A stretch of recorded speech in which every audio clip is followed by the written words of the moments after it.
श्रीमद् कुंज विहारिणे नमः। श्री स्वामी हरिदास विजयतीर्थनाम। भगवान राम और भगवान शंकर के बीच बड़ी मधुर लीला चलती रहती है। दोनों एक दूसरे का स्मरण करते रहते हैं। दोनों ही भक्त, दोनों ही भगवान। तो जब भगवान ने कौशल्यानंदन के रूप में अवतार ग्रहण किया तो महादेव कैसे रह पाते कैलाश पर। कर्पूर गौर शिव और नीलकलेवर श्री राम में अनन्य प्रीति है। सत्य तो यह है कि भगवान श्री राम और आशुतोष शंकर तत्वतः एक ही हैं। इनमें कोई भेद नहीं है। इसी कारण जो गोविंद को नमस्कार करते हैं वे शंकर को भी नमस्कार करते हैं, एवं जो भक्तिपूर्वक श्री हरि की अर्चना करते हैं वे वृषभ ध्वज की भी पूजा करते हैं।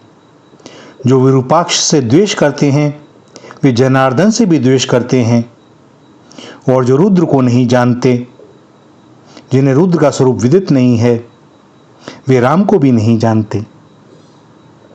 भगवान कहते हैं, शिवद्रोही मम भगत कहावा, सोनर सपने हो मोहि न पावा। भगवान शंकर स्वयं अपने मुखारविंद से कहते हैं कि जो इन अव्यक्त विष्णु को और मुझ महेश्वर देव को एक सा नहीं देखते, क्षमा कीजिएगा, जो इन अव्यक्त विष्णु को और मुझ महेश्वर देव को एक सा देखते हैं उनका पुनर्जन्म नहीं होता। लीला के लिए ही, अपनी ही रसमयी मधुर लीला के आस्वादन के लिए वे दोनों आशुतोष शिव एवं मुनि मनोरंजन श्री राम के रूप में प्रकट होते हैं। पाप ताप निवारण, धर्म संस्थापन एवं प्राणियों के अशेष मंगल के लिए जब जब भगवान श्री राम धरती पर अवतरित होते हैं तब तब सर्वलोक महेश्वर शिव भी अपने प्रीतम श्री राम की मुनिमन मोहिनी मधुर मंगलमयी लीला के दर्शनार्थ इस पृथ्वी पर उपस्थित हो जाते हैं। वे अपने एक अंश से अपने प्राण प्रिय श्री राम की लीला में सहयोग करते हैं और दूसरे रूप में उनकी भुवन पावनी लीला के दर्शन कर मन ही मन मुदित होते रहते हैं। उस समय उनके आनंद का पारावार नहीं रहता। निखिल भुवन पावन भगवान श्री राम महाभागा कौशल्या के सम्मुख प्रकट हुए तो अवध की गलियों में घूमने लगे उमानाथ। वे अयोध्यापति दशरथ के राजद्वार पर कभी प्रभु गुण गायक साधु के रूप में तो कभी भिक्षा प्राप्त करने के लिए विरक्त महात्मा के वेश में दर्शन देने लगे। कभी परम प्रभु के अवतारों की मंगलमयी कथा सुनाने प्रकांड विद्वान के रूप में राज सदन पधारते, तो कभी त्रिकालदर्शी दैवज्ञ बनकर राजा दशरथ के कमल नयन शिशु का फलादेश बताने पहुंच जाते। इस प्रकार वे किसी न किसी बहाने घूम फिरकर श्री राम के समीप जाते ही रहते हैं। भगवान शंकर कभी अपनी आराध्य को अंक में उठा लेते हैं, कभी हस्तरेखा देखने के बहाने उनका कोमलतम दिव्य हस्त पद्म सहलाते हैं, और कभी अपनी जटाओं से उनके नन्हे नन्हे कमल सरी के लाल लाल तलवों को झाड़ते हैं, तो कभी उन देव दुर्लभ सुकोमल अरुणोत्पल चरणों को वे अपने विशाल नेत्रों से स्पर्श कर परमानंद में निमग्न हो जाते हैं। अब धीरे धीरे कौशल्यानंदन राजद्वार तक आने लगे। एक बार की बात, पार्वती वल्लभ मदारी के वेश में डमरू बजाते हुए राजद्वार पर उपस्थित हुए। उनके साथ नाचने वाला एक अत्यंत सुंदर बंदर था। मदारी के साथ अवध के बालकों का समुदाय लगा हुआ था। डमरू बजने लगा और कुछ ही देर में श्री राम सहित चारों भाई राजद्वार पर आ पहुंचे। मदारी ने डमरू बजाया और बंदर ने दोनों हाथ जोड़ लिए। भ्राताओं के सहित राघवेंद्र मुस्कुरा दिए। मदारी जैसे निहाल हो गया। डमरू और जोर से बजा। बंदर ने नाचना आरंभ किया। वह ठुमुक ठुमुक कर नाचने लगा। भगवान वृषभ ध्वज अपने एक अंश से अपने प्राणाराध्य के सम्मुख नृत्य कर रहे थे और अपने दूसरे अंश से स्वयं ही नचा रहे थे। नाचने और नचाने वाले वे स्वयं ही थे। श्री राम चरणानुरागी पार्वती वल्लभ और बंदर के नाच से मुग्ध होकर बार बार ताली बजाने वाले थे। संपूर्ण सृष्टि को नट मरकट की भांति नचाने वाले अखिल भुवनपति कौशल्यानंदन भगवान श्री राम। भगवान इस खेल को देखकर प्रसन्न हो गए और मचल उठे, मुझे यह बंदर चाहिए। चक्रवर्ती सम्राट महाराज दशरथ के ज्येष्ठ पुत्र श्री राम की कामना भला कैसे अपूर्ण रहती। मदारी बंदर का मूल्य जो चाहे ले ले, पर बंदर तो अब कौशल्यानंदन के पास रहेगा। किंतु यहां मदारी को भी तो यह अभीष्ट था। इसी उद्देश्य से तो वह अपने प्रभु के चरणों में समर्पित होने के लिए राजद्वार पर आया था। नवनीरद वपु श्री राम ने अपने कर कमलों से बंदर को ग्रहण किया। युग युग की लालसा पूर्ण हुई बंदर की। वह नाच उठा, थिरक थिरक कर नाचने लगा। अब तक भोलेनाथ बंदर के रूप में अपने को नचा रहे थे, अब वे स्वयं नाच रहे थे और उन्हें नचाने वाले थे मुनि मनमानस मराल दशरथ कुमार। बंदर के सुख सौभाग्य और आनंद की अब कोई सीमा न थी। वह विविध प्रकार के मनोमोहक हाव भाव प्रदर्शित करने लगा और अपनी आराध्य के सम्मुख नृत्य करने में तन्मय था। इधर कुछ ही क्षणों में मदारी अदृश्य हो गया। पता नहीं वह कैलाश पर चले गए या अपने परम प्रभु की सुखद लीला के दर्शन के लिए किसी दूसरे रूप में प्रविष्ट हो गए। और इस प्रकार श्री हनुमान जी महाराज ने अपने स्वामी श्री राम के समीप रहने का अवसर प्राप्त कर लिया। श्री राम हनुमान जी को अतिशय प्यार करते। वे हनुमान जी के समीप बैठते, उनके साथ खेलते, उनके स्वर्ण तुल्य अंगों पर अपने कर कमल फेरते, तो कभी उन्हें नाचने के लिए आज्ञा देते, तो कभी दौड़कर कोई वस्तु मंगवाते। हनुमान जी अपने प्रभु की प्रत्येक आज्ञा का अत्यंत आदर, उत्साह एवं प्रसन्नता से पालन करते थे।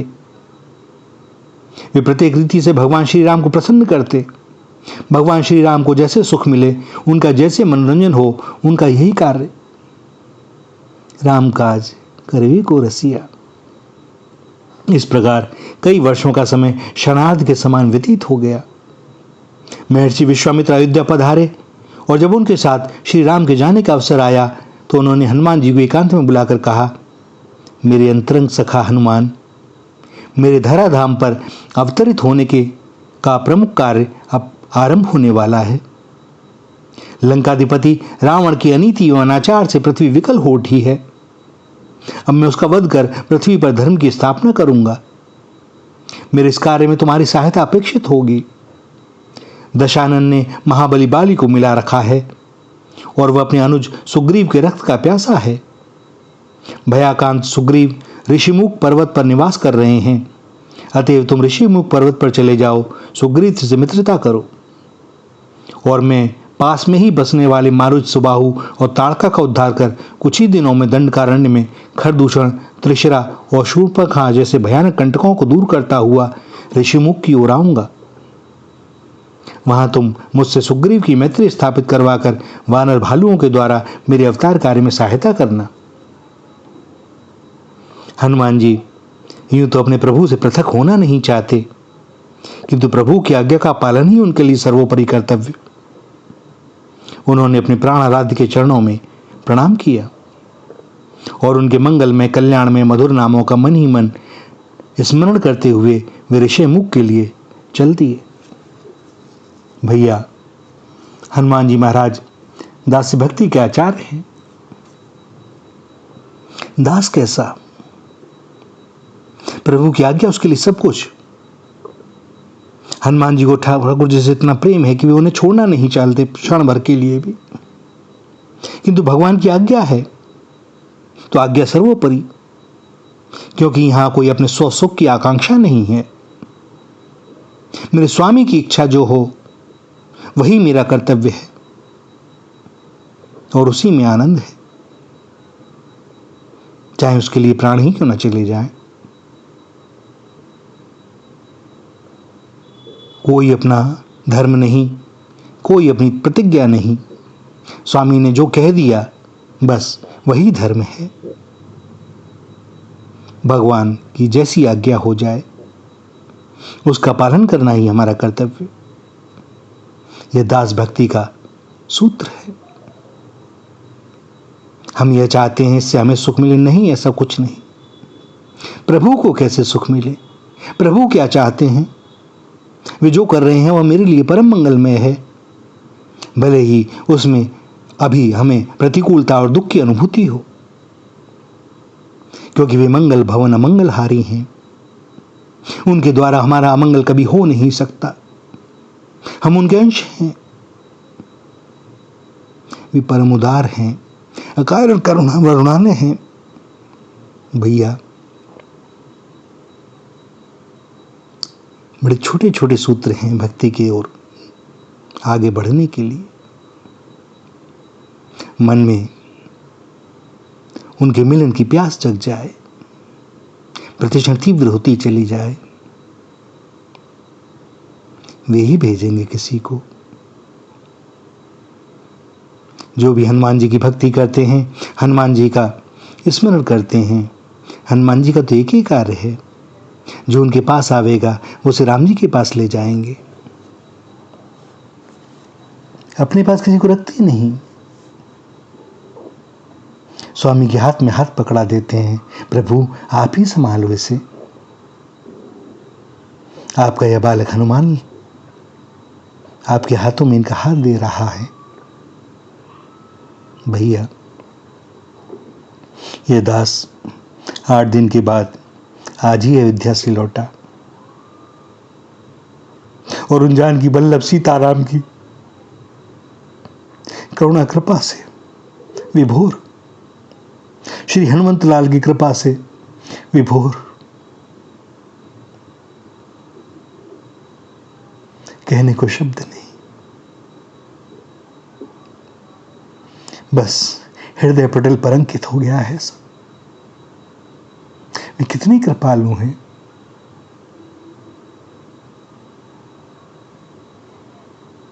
अयोध्या में बैठे हैं वे राजा राम बनकर,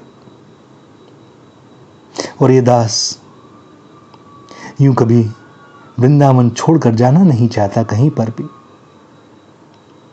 वृंदावन के अतिरिक्त कुछ सुहाता नहीं।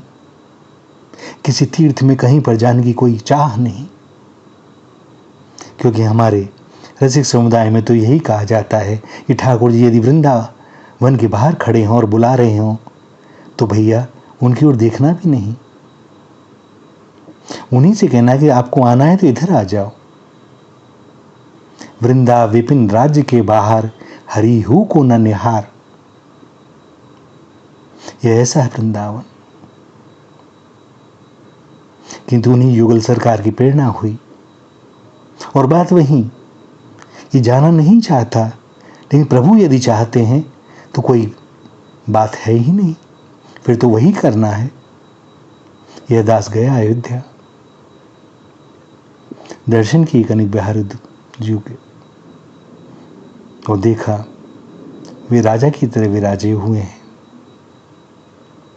और इस दास को अपनी आराध्य से तनिक भी दूरी सहन नहीं होती। भैया, मैं उनका हूं, वो मेरे हैं, और राज दरबार में यह हो नहीं पाता। वे मर्यादा पुरुषोत्तम हैं, उन्हें राज दरबार की मर्यादा रखनी पड़ती है। जबकि लीला पुरुषोत्तम सिंहासन छोड़ के दौड़े चले आते हैं राजद्वार के बाहर, सुदामा को हृदय से लगा लेते हैं।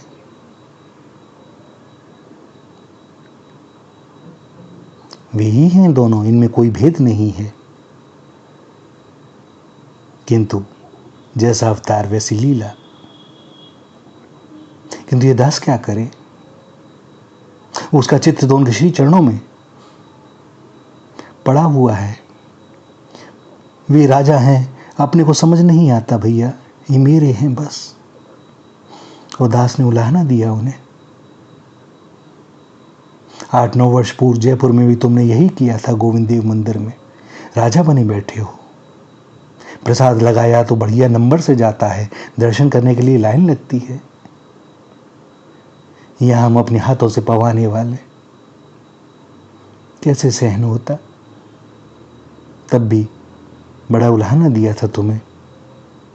वहां उपस्थित जन समुदाय देखने लगा था, यह कौन है बाबरा जो गोविंद देव जी से ऐसे बात कर रहा है। भैया, नौकर कुछ मुंह लगे जो होते हैं ना, वे स्वामी को यदा कदा कुछ बोल भी देते हैं। उन्हें लगता है यह उनका अधिकार है, और वो स्वामी भी कैसा।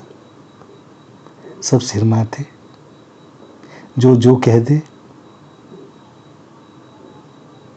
और यही हुआ अयोध्या में। कनक बिहारी जी ने देखा ये दास बड़े शोभ में है और कहीं जाना नहीं चाहता, दर्शन के लिए अब निकलना ही नहीं चाहता। एक क्षण न बचे। भैया ये दूरी अपने को यह वियोग, सामने बैठे हो, बिल्कुल सामने तुम्हारे पास ना आऊं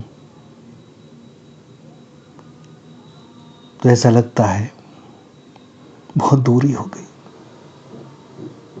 समझ गए। हनुमानगढ़ी से दर्शन करके उतरे और श्री जानकी जी ने अपने पुत्र हनुमंतलाल को ही भेज दिया। आए वही विप्रोधर, जितने भी प्राचीन और भगवान संतों से संबंधित ऐसी ऐसी दुर्लभ जगहों के उन्होंने दर्शन कराए। क्या कहूं, हृदय भर आता है।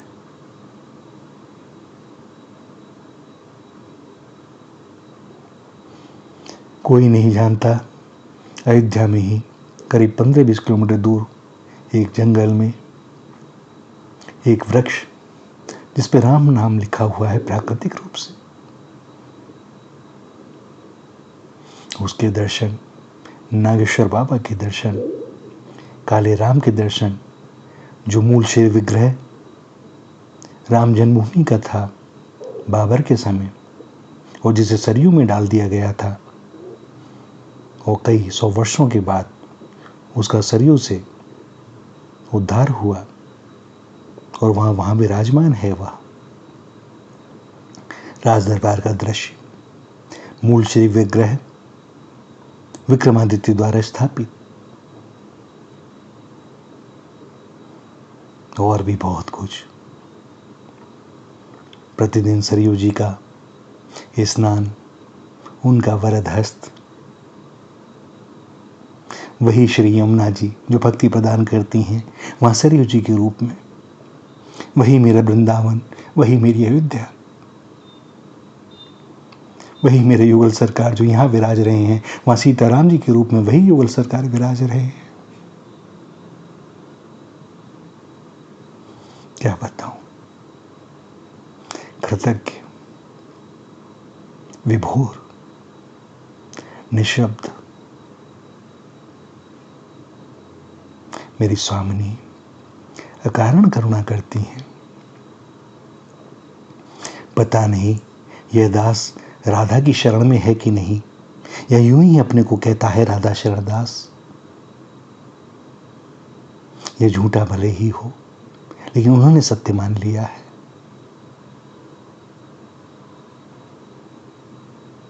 उन्हीं के सुपुर्द है सारा योग क्षेम वर्षों से, वे ही चला रहे हैं। भैया अकारण करुणा वरुणालय हैं वे, और हनुमंतलाल जी का ऐसा प्रेम मिला अनिवर्चनीय, विशेष कुछ कहा नहीं जा सकता, बहुत कुछ अनुभूति का विषय। बस यही कि वे बड़े दयालु हैं, बड़े कृपालु हैं।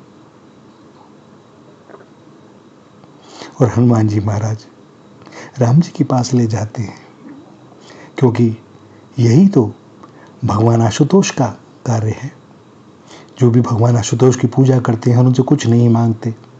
भगवान आशुतोष यही देखते हैं कि इनकी किस में रुचि है, स्वाभाविक श्री राम में या श्री कृष्ण में, और उसी के अनुसार वो उनके हाथ में उस अपने भक्त का हाथ दे देते हैं।